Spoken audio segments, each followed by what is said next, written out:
I think a loving God, an all-powerful God, a God who wants us to be with him would allow suffering because we don't really treasure our health until we realize that we're sick.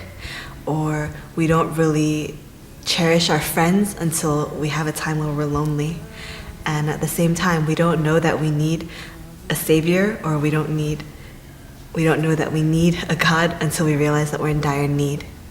And so on a micro scale, suffering and sin is the cause of all the evil that we see in this world. From one person to another, it's my personal selfishness that causes a fight with another friend, you know? It's my own pride that causes me to be upset or jealous with people.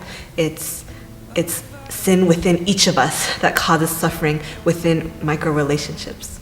On a macro scale, on a global scale, human sin causes corruption, injustice, poverty, hunger, everything, because people are innately sinful and selfish. And so why would God allow these things? So that when God offers the promise to feed our souls, to be reconciled with us, to provide for us all our needs, it means something. Even if God didn't exist and suffering didn't happen for a reason, to the atheist, suffering still nonetheless exists.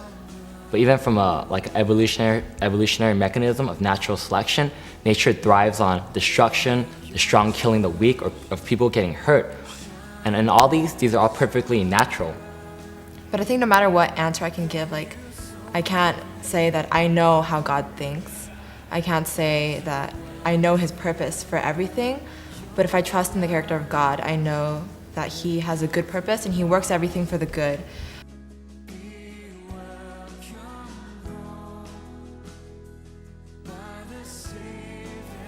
Hypocrisy or understanding hypocrisy, I think it really springs from just a misunderstanding of Christianity.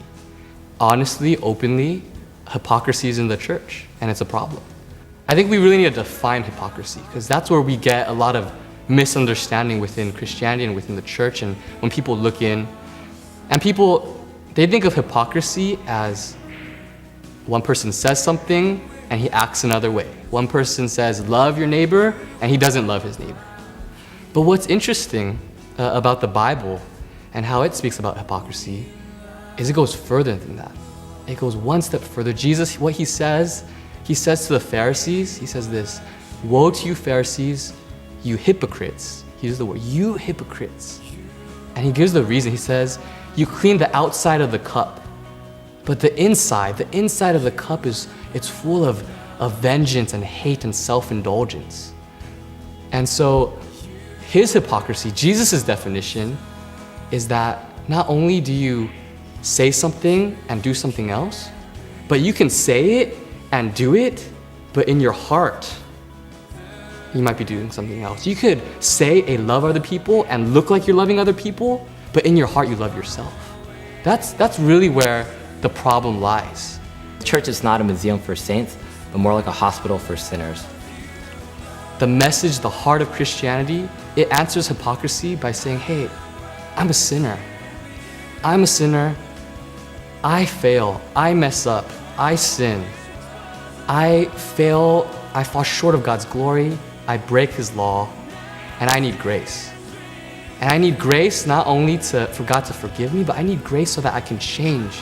If you have ever been harmed or hurt by a Christian, or just been really put off by a Christian who has preached at you and completely lived in an opposite direction, I want to say that I'm sorry, and I want to say, can you please forgive us?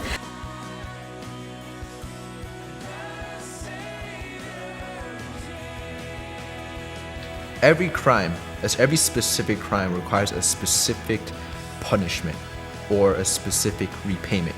For example, if you came into my house and you swung a bat at my TV and broke it, I would require that you either give me the same TV or another TV of greater or the same value.